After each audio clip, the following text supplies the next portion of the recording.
ओम शांति। 10 जून 2025 बाबा की महावाक्य। मीठे बच्चे, तुम्हें श्रीमत पर सबको सुख देना है।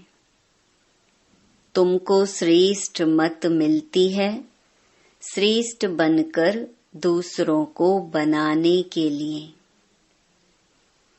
प्रश्न: रहमदिल बच्चों के दिल में कौन सी लहर आती है? उन्हें क्या करना चाहिए? उत्तर: जो रहमदिल बच्चे हैं, उनकी दिल होती है हम गांव-गांव में जाकर सर्विस करें। आजकल बेचारे बहुत दुखी हैं। उनको जाकर खुशखबरी सुनाएं कि विश्व में पवित्रता, सुख और शांति का दैवी स्वराज्य स्थापन हो रहा है। यह वही महाभारत लड़ाई है। बरोबर उस समय बाप भी था, अभी भी बाप आया हुआ है। ओम शांति। मीठे मीठे बच्चे यहाँ बैठे हो तो यह जरूर समझते हो कि हम हैं ईश्वरीय संतान। जरूर अपने को आत्मा ही समझेंगे। शरीर है तब उन द्वारा आत्मा सुनती है। बाप ने यह शरीर लोन पर लिया है तब सुनाते हैं। अभी तुम समझते हो हम हैं ईश्वरीय संतान व संप्रदाय, फिर हम दैवी संप्रदाय बनेंगे। स्वर्ग के मालिक होते ही हैं देवताएं। हम फिर से 5000 वर्ष पहले मुहाफिक दैवी स्वराज्य की स्थापना कर रहे हैं। फिर हम देवता बन जाएंगे। इस समय सारी दुनिया, भारत खास और दुनिया आम, सब मनुष्य मात्र एक दो को दुख ही देते हैं। उन्हों को यह भी पता नहीं है कि सुख धाम भी होता है। परम पिता परमात्मा ही आकर सबको सुखी शांत बना देते हैं। यहाँ तो घर घर में एक दो को दुखी देते हैं। सारे विश्व में दुख ही दुख है। अभी तुम बच्चे जानते हो, बाप हमको 21 जन्मों के लिए सदा सुखी बनाते हैं। कब से दुख शुरू हुआ है, फिर कब पूरा होता है, यह और कोई की बुद्धि में चिंतन नहीं होगा। तुमको ही यह बुद्धि में है कि हम बरोबर ईश्वरीय संप्रदाय थे। यूं तो सारी दुनिया के मनुष्य मात्र ईश्वरीय संप्रदाय हैं। हरेक उनको फादर कह बुलाते हैं। अब बच्चे जानते हैं शिव बाबा हमको श्रीमत दे रहे हैं। श्रीमत मशहूर है। ऊंच ते ऊंच भगवान की ऊंच ते ऊंच मत है। गाया भी जाता है उनकी गतमत न्यारी। शिव बाबा की श्रीमत हमको क्या से क्या बनाती है? स्वर्ग का मालिक। और जो भी मनुष्य मात्र हैं, वह तो नरक का मालिक ही बनाते हैं। अभी तुम हो संगम पर, यह तो निश्चय है ना। निश्चय बुद्धि ही यहाँ आते हैं और समझते हैं बाबा हमको फिर से सुख धाम का मालिक बनाते हैं। हम ही 100% पवित्र गृहस्थ मार्ग वाले थे। यह स्मृति आई है। 84 जन्मों का भी हिसाब है ना। कौन कौन कितने जन्म लेते हैं। जो धर्म बाद में आते हैं, उन्हों के जन्म भी थोड़े होते हैं। तुम बच्चों को अब यह निश्चय रखना है, हम ईश्वरीय औलाद हैं। हमको श्रेष्ठ मत मिलती है सबको श्रेष्ठ बनाने के लिए। हमारा वही बाबा हमको राजयोग सिखलाता है। मनुष्य समझते हैं कि वेद शास्त्र आदि सब भगवान से मिलने के रास्ते हैं, और भगवान कहते हैं इनसे कोई भी मेरे साथ मिलता नहीं है। मैं ही आता हूँ तब तो मेरी जयंती भी मनाते हैं, परंतु कब और किसके शरीर में आता हूँ यह कोई नहीं जानते, सिवाय तुम ब्राह्मणों के। अभी तुम बच्चों को सबको सुख देना है। दुनिया में सब एक दो को दुख देते हैं। वो लोग ये नहीं समझते कि विकार में जाना दुख देना है। अभी तुम जानते हो यह महान दुख है। कुमारी जो पवित्र थी उनको अपवित्र बनाते हैं। नरकवासी बनने के लिए कितना सेरेमनी करते हैं। यहाँ तो ऐसे हंगामे की कोई बात ही नहीं। तुम बड़ा शांति से बैठे हो, सब खुश होते हैं, सारे विश्व को सदा सुखी बनाते हैं। तुम्हारा मान शिव शक्तियों के रूप में है। तुम्हारे आगे लक्ष्मी नारायण का तो कुछ भी मान नहीं। शिव शक्तियों का ही नाम बाला है, क्योंकि जैसे बाप ने सर्विस की है, सबको पवित्र बनाकर सदा सुखी बनाया है, ऐसे तुम भी बाप के मददगार बने हो। इसलिए तुम शक्तियां भारत माताओं की महिमा है। यह लक्ष्मी नारायण तो राजा रानी और प्रजा सब स्वर्गवासी हैं। वह बड़ी बात है क्या? जैसे वह स्वर्गवासी हैं, वैसे यहाँ के राजा रानी सब नरकवासी हैं। ऐसे नरकवासियों को स्वर्गवासी तुम बनाते हो। मनुष्य तो कुछ भी नहीं जानते हैं, बिल्कुल ही तुच्छ बुद्धि है। क्या क्या करते रहते हैं, कितनी लड़ाइयाँ आदि हैं। हर बात में दुखी ही दुखी हैं। सतयुग में हर हालत में सुख ही सुख है। अभी सबको सुख देने के लिए ही बाबा श्रेष्ठ मत देते हैं। गाते भी हैं श्रीमत भगवानो वाच। श्रीमत मनुष्य वाच नहीं है। सतयुग में देवताओं को मत देने की दरकार ही नहीं। यहाँ तुमको श्रीमत मिलती है। बाप के साथ तुम भी गाए जाते हो शिव शक्तियाँ। अभी फिर से वह पाठ प्रैक्टिकल में बज रहा है। अब बाप कहते हैं तुम बच्चों को मनसा वाचा कर्मणा सबको सुख देना है। सबको सुख धाम का रास्ता बताना है। तुम्हारा धंधा ही यह हुआ। शरीर निर्वाह अर्थ पुरुषों को धंधा भी करना होता है। कहते हैं शाम के समय देवताएं परिक्रमा पर निकलते हैं। अब देवताएं यहाँ कहाँ से आई? परंतु इस समय को शुद्ध कहते हैं। इस टाइम पर सबको फुर्सत भी मिलती है।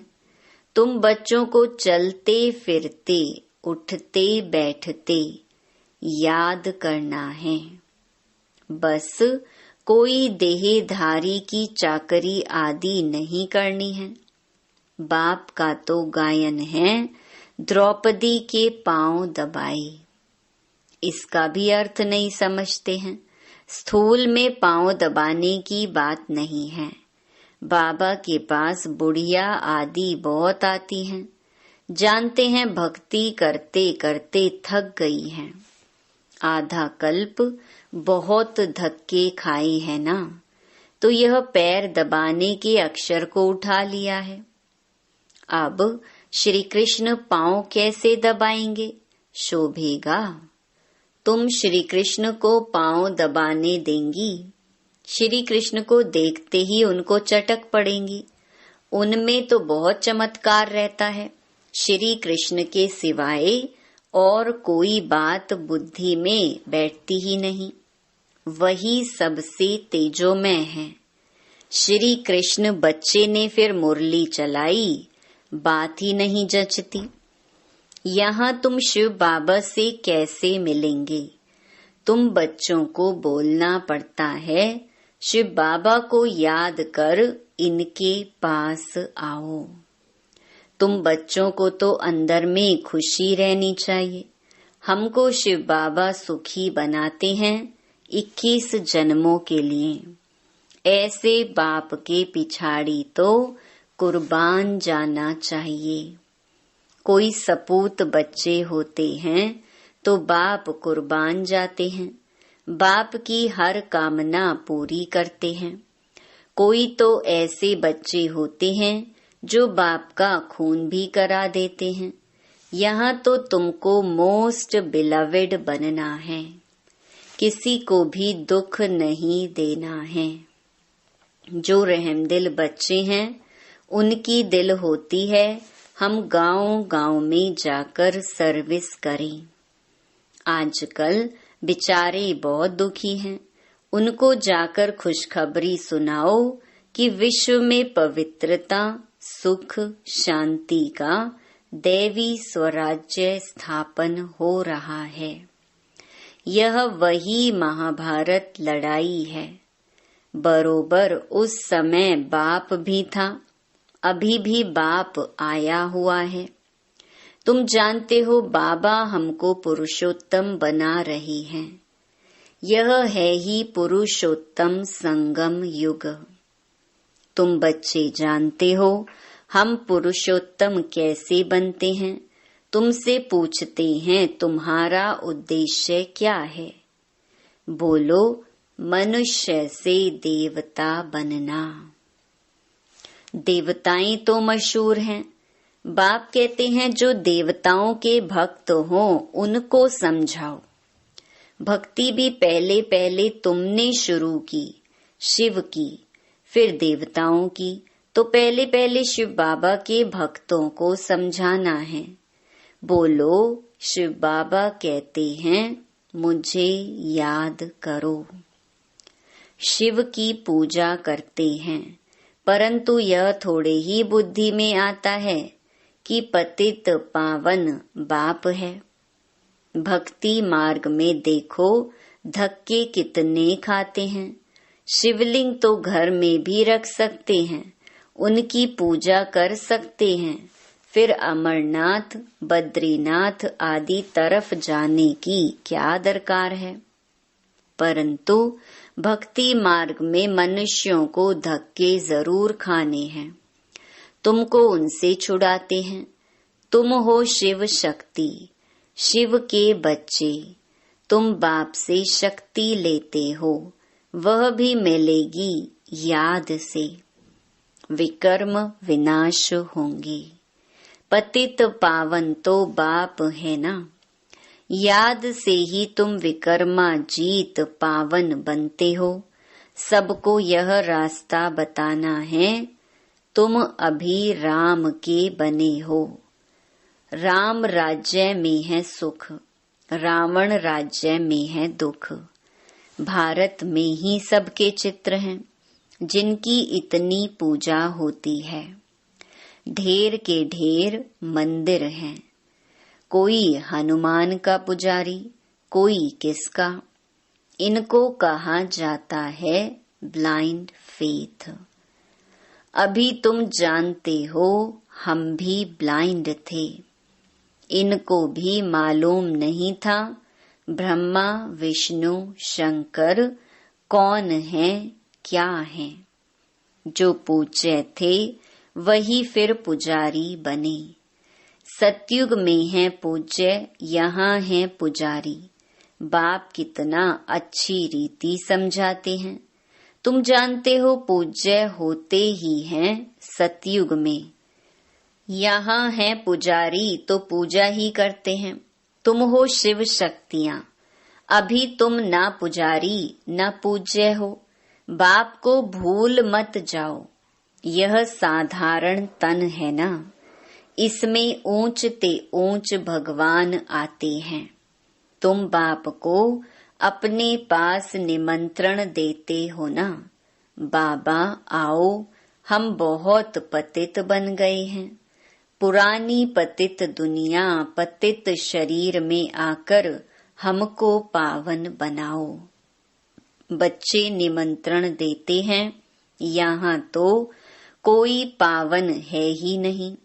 जरूर सभी पतितों को पावन बनाकर ले जाएंगे ना, तो सबको शरीर छोड़ना पड़े ना। मनुष्य शरीर छोड़ते हैं तो कितना हाय दोष मचाते हैं। तुम खुशी से जाते हो। अभी तुम्हारी आत्मा रेस करती है। देखें कौन शिव बाबा को जास्ती याद करते हैं। शिव बाबा की याद में रहते रहते ही शरीर छूट जाए तो अहो सौभाग्य, बेड़ा ही पार। सभी को बाप कहते हैं ऐसे पुरुषार्थ करो। सन्यासी भी कोई कोई ऐसे होते हैं, ब्रह्म में लीन होने के लिए अभ्यास करते हैं, फिर पिछाड़ी में ऐसे बैठे बैठे शरीर छोड़ देते हैं। सन्नाटा हो जाता है। सुख के दिन फिर आएंगे। इसके लिए ही तुम पुरुषार्थ करते हो। बाबा हम आपके पास चले। आपको ही याद करते करते जब हमारी आत्मा पवित्र हो जाएगी तो आप हमको साथ ले जाएंगे। आगे जब काशी कलवट खाते थे तो बहुत प्रेम से खाते थे। बस हम मुक्त हो जाएंगे ऐसे समझते थे। अभी तुम बाप को याद करते चले जाते हो शांति धाम। तुम बाप को याद करते हो तो इस याद के बल से पाप कटते हैं। वह समझते हैं हमारे फिर पानी से पाप कट जाएंगे, मुक्ति मिल जाएगी। अब बाप समझाते हैं वह कोई योग बल नहीं है। पापों की सजा खाते खाते फिर जाकर जन्म लेते हैं। नए सिर फिर पापों का खाता शुरू होता है। कर्म अकर्म विकर्म की गति बाप बैठ समझाते हैं। राम राज्य में कर्म अकर्म होते हैं, रावण राज्य में कर्म विकर्म हो जाते हैं। वहाँ कोई विकार आदि होता नहीं। मीठे मीठे फूल बच्चे जानते हैं बाप हमको सब युक्तियाँ सब राज समझाते हैं। मुख्य बात यह है कि बाप को याद करो।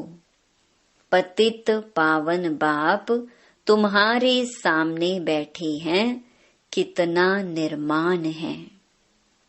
कोई अहंकार नहीं, बिल्कुल साधारण चलते रहते हैं। बाप दादा दोनों ही बच्चों के सर्वेंट हैं। तुम्हारे 2 सर्वेंट हैं, ऊंच ते ऊंच शिव बाबा, फिर प्रजापिता ब्रह्मा। वो लोग त्रिमूर्ति ब्रह्मा कह देते हैं, अर्थ थोड़े ही जानते हैं। त्रिमूर्ति ब्रह्मा क्या करते हैं कुछ भी पता नहीं है।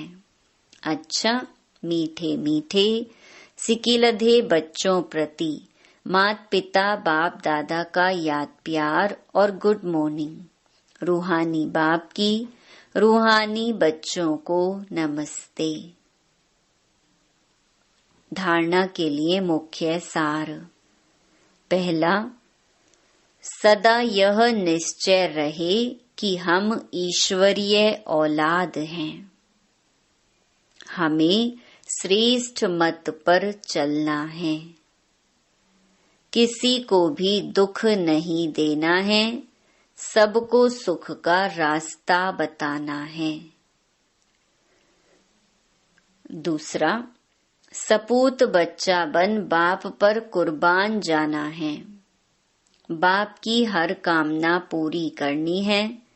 जैसे बाप दादा निर्माण और निरहंकारी हैं, ऐसे बाप समान बनना है।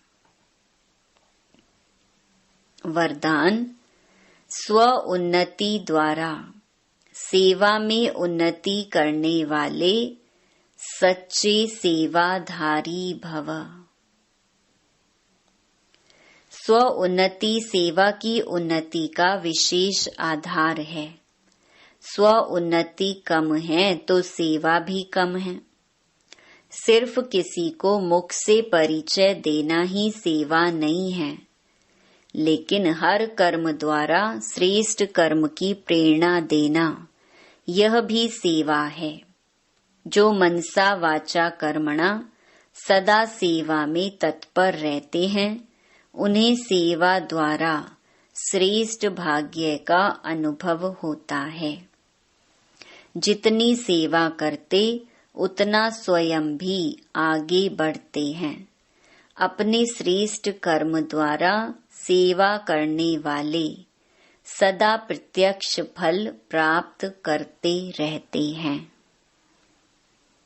स्लोगन, समीप आने के लिए सोचना, बोलना और करना समान बनाओ। अव्यक्त इशारे, आत्मिक स्थिति में रहने का अभ्यास करो, अंतर्मुखी बनो। एकाग्रता का आधार अंतर्मुखता है। अंतर्मुखता में रहने से सूक्ष्म शक्ति की लीलाएं अनुभव करेंगे। आत्मिक स्थिति में रह आत्माओं का आवाहन करना, आत्माओं से रूह रिहान करना, आत्माओं के संस्कार स्वभाव को परिवर्तन करना, आत्माओं का बाप से कनेक्शन जुड़वाना, ऐसे रूहानी लीला का अनुभव होगा। अच्छा, ओम शांति।